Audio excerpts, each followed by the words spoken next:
Untuk peserta seminar berikutnya adalah Saudari Uswatun Hasanah yang akan mengangkat judul Laporan Orientasi Cerdas Beken, Perancangan Sistem Dashboard Data Sektoral Berbasis Kewilayahan.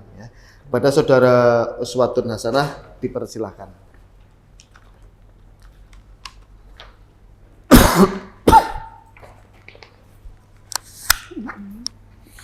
Bismillahirrahmanirrahim. Assalamualaikum warahmatullahi wabarakatuh. Yang saya hormati Bapak Sekretaris Diskominfo SP Kota Surakarta, Bapak Kepala Bidang Teknologi dan Informatika, para Bapak Ibu mentor, dan rekan-rekan Diskominfo SP yang hadir di kegiatan seminar hasil orientasi pengenalan nilai dan etika pegawai pemerintah dengan perjanjian kerja pemerintah Kota Surakarta tahun 2024. Izin memperkenalkan diri, nama saya Uswatun Hasanah, lahir di Sragen 23 September 1996. Saat ini saya tinggal di perumahan Karangmojo Baru, Kecamatan Tasikmadu, Kabupaten Karanganyar. Pendidikan terakhir saya adalah D3 Teknik Informatika. Posisi saat ini saya sebagai pegawai pemerintah dengan perjanjian kerja Kominfo SP pada bidang penyelenggaraan e-government dengan jabatan peran terampil. Nah, untuk mengawali seminar ini, orientasi PK adalah kegiatan pemberian pemahaman yang mendalam tentang tugas dan fungsi tanggung jawab yang akan diemban sebagai aparatur negara agar dapat beradaptasi dengan lingkungan kerja serta memahami aturan dan tugas untuk memastikan kualitas dan produktivitas agar tetap terjaga yang dapat mendukung tercapainya tujuan pemerintah atau visi misi dari suatu organisasi. Dasar hukum penyelenggaraan orientasi nilai dan etika PPPK adalah dari Undang-Undang Nomor 5 Tahun 2014 tentang ASN yang kemudian diubah menjadi Undang-Undang Nomor 20 Tahun 2023 tentang ASN. Terus kemudian ada Peraturan Pemerintah Nomor 49 Tahun 2018 tentang Manajemen Pegawai Pemerintah dengan Perjanjian Kerja.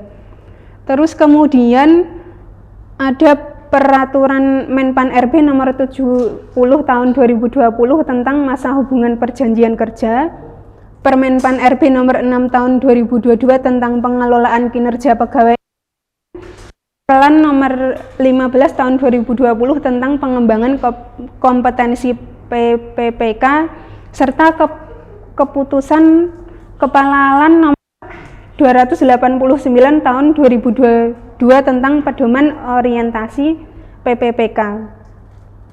Nah, tujuan pelaksanaan kegiatan orientasi pengenalan nilai dan etika PPPK adalah yang pertama untuk pengenalan nilai dan etika pada instansi pemerintah, terus kemudian mengaktualisasikan nilai-nilai dasar budaya kerja ASN berakhlak dalam menjalankan tugas fungsinya dalam mendukung pencapaian visi misi organisasi.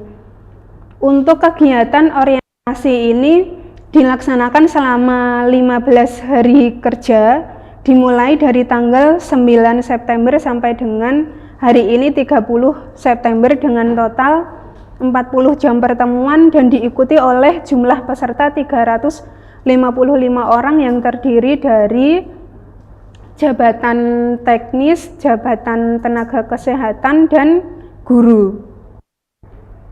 Nah, untuk di tahapan ini adalah sampai tahapan seminar hasil laporan. Lanjut, untuk visi misi pemerintah Kota Surakarta adalah mewujudkan Surakarta sebagai kota budaya yang modern, tangguh, gesit, kreatif, dan sejahtera. Untuk mencapai visi tersebut akan terdapat beberapa misi yang mendukung, yaitu meningkatkan kualitas kesehatan masyarakat yang berkelanjutan, memperkuat pertumbuhan ekonomi yang adaptif dan berkelanjutan, mewujudkan tata ruang dan infrastruktur kota yang mendukung pemajuan kebudayaan dan pariwisata berkelanjutan, meningkatkan kualitas dan daya saing pemuda dan masyarakat umum di bidang pendidikan, ekonomi, seni budaya, dan olahraga. Terus kemudian mengembangkan tata kelola pemerintahan dan pelayanan publik yang gesit dan kolaboratif berlandaskan semangat gotong royong dan kebinekaan, mewujudkan kemakmuran dan kesejahteraan bersama warga kota yang berkeadilan dan inklusif, serta mewujudkan daerah yang kondusif dan kerukunan antar umat beragama dalam tata kehidupan bermasyarakat yang saling menghormati. Di sini peran Diskominfo SP adalah mendukung dari misi 5, terus kemudian masuk ke nilai dan etika organisasi berdasarkan Peraturan Wali Kota Surakarta nomor 12 tahun 2023 tentang kedudukan, susunan organisasi, tugas dan fungsi serta tata kerja dinas daerah. Di sini Diskominfo SP dipimpin oleh seorang kepala dinas, kemudian ada sekretaris dan terdapat 3 bidang, yaitu bidang teknologi dan informatika, bidang penyelenggaraan e-government, dan bidang statistik, yang kemudian di bawahnya terdapat kelompok jabatan fungsional. Terus kemudian tugas dari Diskominfo SP adalah melaksanakan urusan pemerintahan bidang komunikasi dan informatika, urusan pemerintahan bidang statistik, serta urusan pemerintahan bidang persandian yang menjadi kewenangan daerah yang dipimpin oleh Kepala Dinas Komunikasi, Informatika, Statistik, dan Persandian. Dari tugas kemudian diuraikan ke fungsi Diskominfo SP, yaitu perumusan kebijakan terkait informasi dan komunikasi publik, aplikasi informatika, statistik sektoral, dan persandian untuk pengamanan informasi. Terus kemudian penyelenggaraan urusan pemerintahan dan pelayanan umum terkait informasi dan komunikasi publik, aplikasi informatika, statistik sektoral, dan persandian untuk pengamanan informasi. Kemudian pembinaan dan pelaksanaan tugas terkait informasi dan komunikasi publik, aplikasi informatika, statistik sektoral, dan persandian untuk pengamanan informasi. Kemudian pelaksanaan kesekretariatan dinas terkait perencanaan dan penganggaran, administrasi umum, serta organisasi dan kepegawaian, pelaksanaan fungsi lain yang diberikan oleh wali kota sesuai dengan tugas dan fungsinya. Terus kemudian dari Diskominfo tersebut visi misinya selaras dengan visi RPJMD 2021 sampai 2026, yaitu mewujudkan Surakarta kota budaya yang modern, tangguh, gesit, kreatif, dan sejahtera. Terus kemudian Diskominfo SP dalam pelaksanaan tugasnya mendukung misi ke-5 RPJMD, dan kemudian urusan pemerintahan bidang komunikasi dan informatika, statistik, dan persandian untuk mewujudkan tujuan, yaitu meningkatnya pelayanan publik yang cerdas. Hal itu tertuang di dalam dokumen Renstra Perangkat Daerah Diskominfo SP 2021 sampai 2026. Dari tujuan tersebut, sasaran yang ingin dicapai oleh Diskominfo adalah meningkatnya integrasi SPBE, meningkatnya keamanan SPBE, meningkatnya kualitas pelayanan satu data, meningkatnya kualitas dan efektivitas perencanaan dan kinerja perangkat daerah. Dari tujuan dan sasaran yang telah diuraikan, di sini terdapat program strategis perangkat daerah yang mendukung tujuan dan sasaran tersebut, yaitu program penunjang urusan pemerintah daerah, program informasi dan komunikasi publik, program aplikasi informatika, program penyelenggaraan persandian untuk pengamanan informasi, dan program penyelenggaraan statistik sektoral. selanjutnya untuk tugas fungsi PPPK di perangkat daerah adalah yaitu mendukung kinerja Kepala Bidang Penyelenggaraan e-Government, itu termasuk mendukung pelaksanaan kegiatan tata kelola Smart City, pelaksanaan tata kelola sistem pemerintahan berbasis elektronik, dan mendukung pelaksanaan tata informasi publik. Untuk rencana hasil kerja dari kegiatan orientasi pengenalan nilai dan etika PPPK ini dimulai dari beberapa tahapan penyelesaian. Yang pertama itu ada identifikasi isu, merencanakan aktualisasi, membuat aktualisasi, melaksanakan aktualisasi, dan melakukan evaluasi aktualisasi. Untuk yang pertama yaitu identifikasi isu permasalahan, ini merupakan pengumpulan isu-isu beberapa isu yang terjadi di Diskominfo SP. Untuk saat ini belum yang sesuai dengan tugas dan fungsi dari bidang penyelenggaraan e-government. Yang pertama terkait dashboard perkembangan Smart City di Kota Surakarta, terus kemudian ada belum adanya elektronifikasi pendataan fasilitasi layanan publikasi, terus kemudian belum terdapat dashboard data sektoral berbasis kewilayahan, dan implementasi manajemen SPBE khususnya pada manajemen pengetahuan. Dari isu yang telah disebutkan di sini, gagasan isu yang diangkat adalah terkait data sektoral berbasis kewilayahan. Nah, untuk beberapa masalah yang terjadi itu diantaranya bahwa cakupan publikasi data sektoral berbasis wilayah belum meluas. Jadi saat ini data-data tersebut masih terpisah di beberapa perangkat daerah selaku produsen data. Terus kemudian jika wilayah tersebut meliputi kecamatan, dan jika ingin memanfaatkan data tersebut, mereka harus menghubungi dan meminta data-data ke perangkat daerah dalam waktu yang istilahnya tidak ditentukan. Terus kemudian publikasi data sektoral berbasis kewilayahan masih secara manual, itu melalui buku profil Kota Surakarta dalam angka, terus kemudian kecamatan dalam angka, dan ada beberapa wilayah kelurahan yang mempublikasikan data tersebut melalui papan monografi, yang update-nya juga tidak secara terus-menerus. Terus kemudian dari permasalahan tersebut diangkat judul atau gagasan isu yang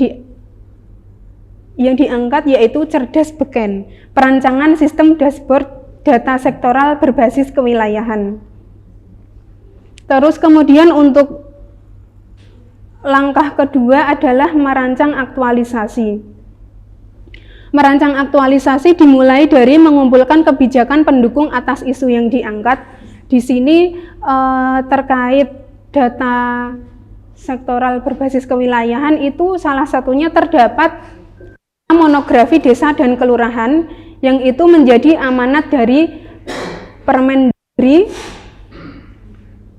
nomor 13 tahun 2012 tentang monografi desa dan kelurahan. Terus kemudian terdapat kebijakan yang selanjutnya adalah Peraturan Wali Kota Surakarta nomor 29.1 tahun 2022 tentang satu data Kota Surakarta. Terus kemudian ada surat edaran Sekretaris Daerah terkait penyusunan buku profil perangkat daerah dan wilayah. Terus kemudian untuk langkah selanjutnya itu pengelompokan data sektoral berbasis kewilayahan. Ini terdapat dari buku Surakarta dalam angka, Kecamatan dalam angka, dan lampiran monografi desa dan kelurahan dari Permendagri nomor 13 tahun 2012. Untuk langkah ketiga adalah di sini untuk membuat dan melaksanakan aktualisasi dijadikan satu, yaitu terkait perancangan aplikasi. Perancangan aplikasi tersebut terdiri dari proses bisnis sistem, terus kemudian menganalisis kebutuhan fungsional sistem, merancang use case diagram, kemudian ada rancangan database.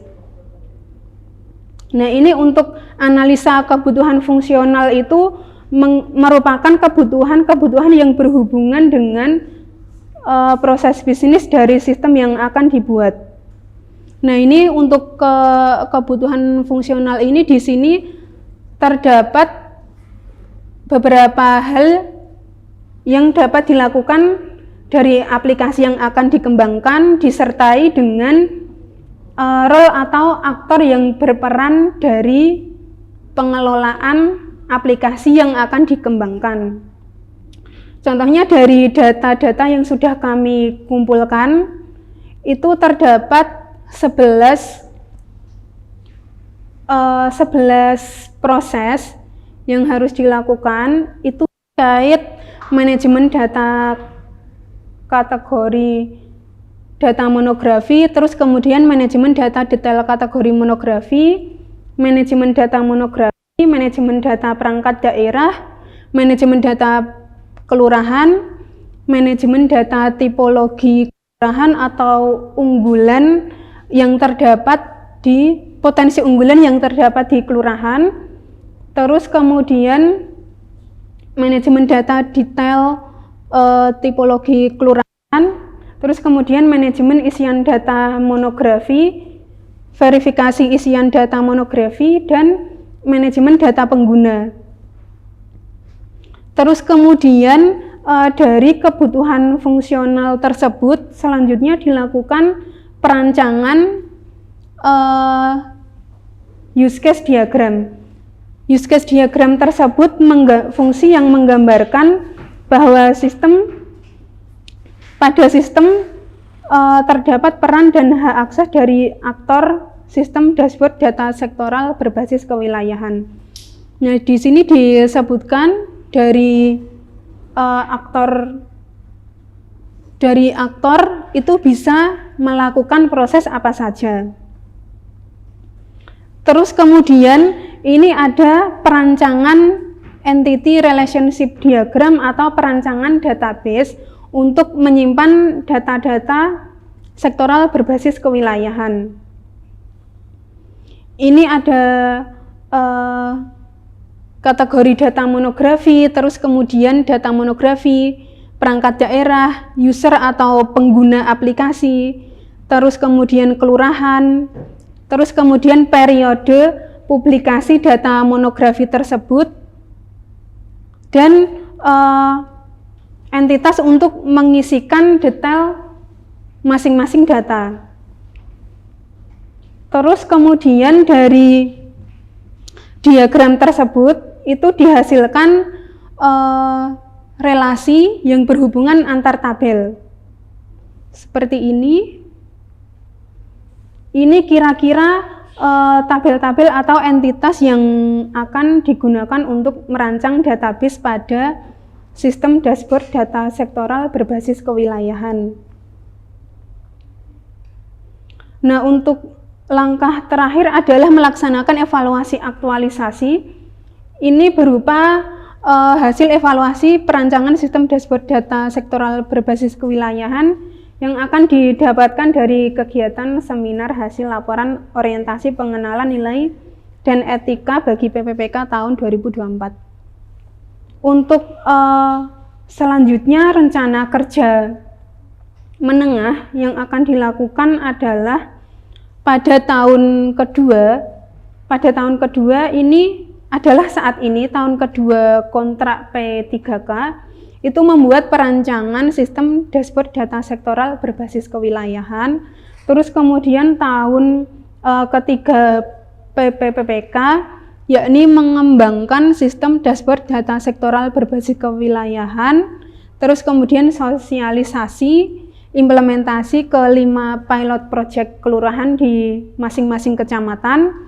Terus kemudian tahun keempat adalah implementasi sistem dashboard data sektoral berbasis kewilayahan di 54 kelurahan, dan tahun kelima atau tahun terakhir PPPK adalah melaksanakan evaluasi dan pemantauan atas implementasi dashboard data sektoral berbasis kewilayahan tersebut. Dari gagasan yang diangkat, itu kontribusi terhadap visi misi pemerintah Kota Surakarta adalah mengembangkan kelola pemerintahan dan pelayanan publik yang gesit dan kolaboratif berlandaskan semangat gotong royong dan kebinekaan. Demikian yang dapat saya sampaikan terkait hasil laporan orientasi pengenalan nilai dan etika pada instansi pemerintah bagi PPPK di lingkungan pemerintah Kota Surakarta. Aplaus untuk cerdas beken. Tanggapan dari audiens, dipersilakan. Monggo. Bisa Mas Wildan atau Bu Rini? Ya, monggo. Apa langkah selanjutnya dari perancangan aplikasi ini? Mengingat kita sudah punya aplikasi Solo Data. Terima kasih Mas Wildan atas pertanyaannya. Berdasarkan langkah-langkah perencanaan yang sudah kami paparkan, untuk langkah selanjutnya adalah akan dilaksanakan kajian untuk membahas terkait dashboard data sektoral berbasis kewilayahan bersama bidang-bidang yang terkait, yaitu bidang statistik ataupun bidang teknologi informatika. Langkah selanjutnya akan dikembangkan aplikasi tersebut atau menyatu dengan aplikasi Solo Data. Jadi perlu dilakukan kajian-kajian lebih lanjut. Seperti itu. Selanjutnya tanggapan dari mentoring, dipersilakan. Terima kasih atas waktunya, apresiasi untuk Pak Swaton terkait rancangan kegiatan ini, dan juga terkait identifikasi isu permasalahan yang ada dan terkait dengan isu yang diangkat. Karena benar data monografi, terutama monografi di kelurahan itu sangat digunakan. Dan yang terjadi sekarang ini, data monografi itu muncul kalau ada lomba kelurahan. Nanti dengan adanya inovasi ini akan membantu atau mensupport terkait dengan data-data yang ada di wilayah, dan juga data sektor wilayah ini masih bersifat parsial di beberapa perangkat daerah atau prosedur data. Hanya harapan kita inovasi ini bisa berlanjut dan berkembang ke depannya. Dan aplaus lagi untuk Mbak Swaton terkait dengan rancangan inovasi. Terima kasih Bu Saudari Uswatun atas presentasinya. Silakan kembali ke tempat.